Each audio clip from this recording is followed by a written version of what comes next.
Isang mapagpalang tanghalian po sa inyong lahat.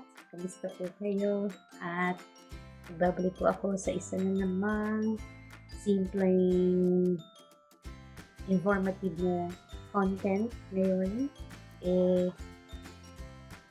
Ganito, ngayon nakabihis ako dahil maya-maya after lunch mag-work na ako online. So, kaya nagawain ko every day. Hanggang weekend. Pero minsan kasi, yun, nag-off ako. So, nagpapahinga din. Like, mga first week ng every month. Ngayon, yung mother ko nagluto ng simpleng lutuin. Papakita ko sa inyo mamaya yun. And, ayun. Maski naman simpleng lutuin, kung may mother's touch, at yung lutuin ng isang nanay, parang may pagmamahal, di ba? Or may pagmamahal doon, of course. So, kailangan i-appreciate kahit anong ilapag sa hapagkainan, di ba? So, kinakailangan yun. Huwag na tayo mapaghanap sa kalagayan natin ngayon, dapat whatever yung ilagay sa hapagkainan, dapat kainin. Huwag na maging choosy. Kasi, walang mangyayari kung puro choosy tayo. Diba? So, yan. Ngayon, at least mapaganda ko man lang yung araw nyo sa informative na papakita ko sa inyo ngayong araw na ito. Okay? Nothing special, but yun, may kahalagahan naman din. So, ang nakikita ko dito is dapat i-appreciate din natin yung mga whatever comes our way. So, hindi na kinakailangan maging choosy pa sa lahat ng bagay. Alright, ayan po. Yun, babalik po ako mamaya. Kapakita ko sa inyo yung niluto ng aking mother. Although simple, pero merong kasamang pagmamahal ng isang nanay. Sige po, stay tuned.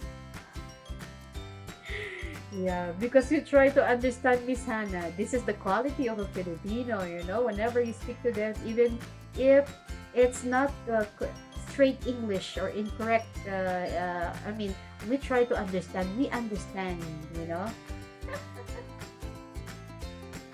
Me?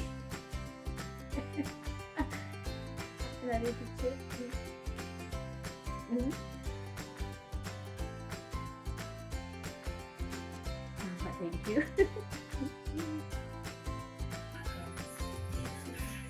Ay.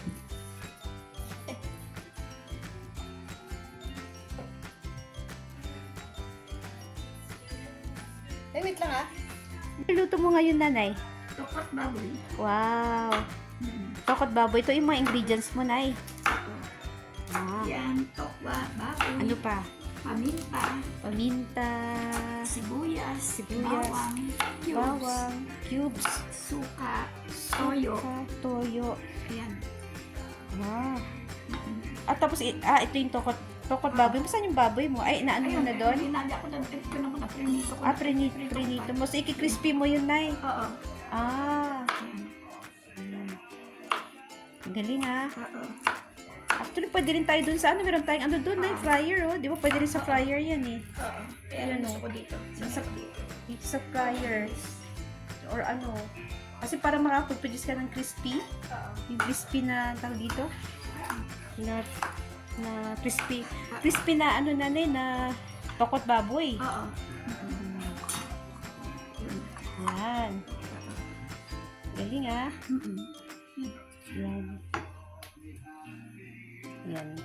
Kompletong ingredients mo ngayon. Yan. Gawin mo crispy yung Gawin mo crispy yung natin, yung tokot baboy natin, ha?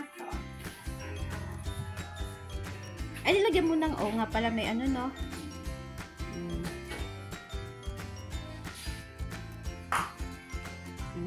Ayun na. Buti umaaraw. Yan, makapagpatuloy na tayo ng damit.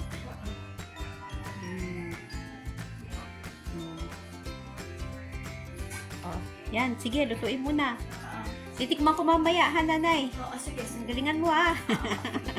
Sige. Gagalingan.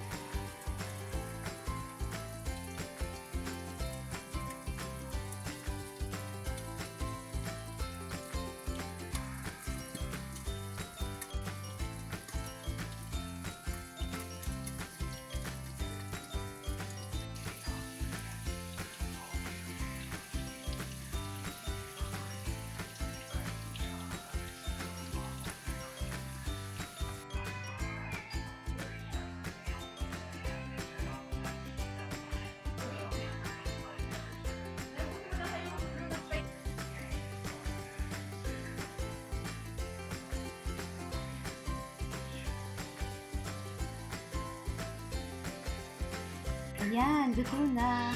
Ang tokwa't baboy ni nanay. Niluto niya ngayong umaga. Ay, ngayong tanghali pala. At ito po yung special tokwa't baboy na ginawa ng nanay ko. At yan naman po yung content na pakita ko. Masusunod po, kita-kita po tayo next time.